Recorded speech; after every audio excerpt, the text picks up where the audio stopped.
Galatians 2. Then after 14 years I went up again to Jerusalem with Barnabas, taking Titus along with me.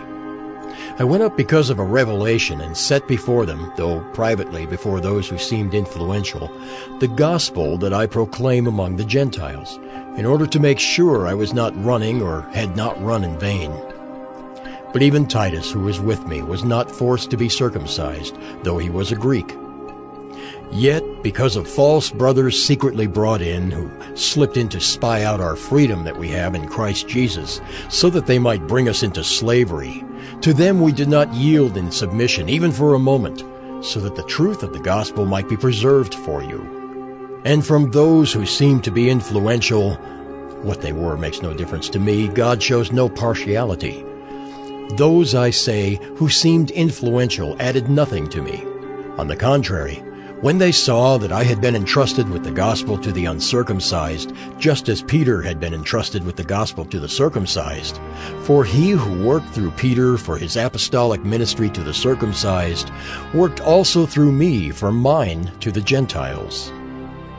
And when James and Cephas and John, who seemed to be pillars, perceived the grace that was given to me, they gave the right hand of fellowship to Barnabas and me, that we should go to the Gentiles, and they to the circumcised.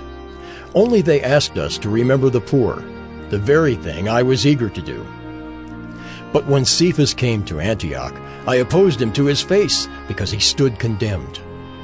For before certain men came from James, he was eating with the Gentiles. But when they came, he drew back and separated himself, fearing the circumcision party. And the rest of the Jews acted hypocritically along with him, so that even Barnabas was led astray by their hypocrisy. But when I saw that their conduct was not in step with the truth of the gospel, I said to Cephas before them all, "If you, though a Jew, live like a Gentile and not like a Jew, how can you force the Gentiles to live like Jews? We ourselves are Jews by birth and not Gentile sinners. Yet we know that a person is not justified by works of the law, but through faith in Jesus Christ. So we also have believed in Christ Jesus, in order to be justified by faith in Christ and not by works of the law, because by works of the law no one will be justified. But if, in our endeavor to be justified in Christ, we too were found to be sinners, is Christ then a servant of sin? Certainly not. For if I rebuild what I tore down, I've proved myself to be a transgressor. For through the law I died to the law, so that I might live to God. I have been crucified with Christ.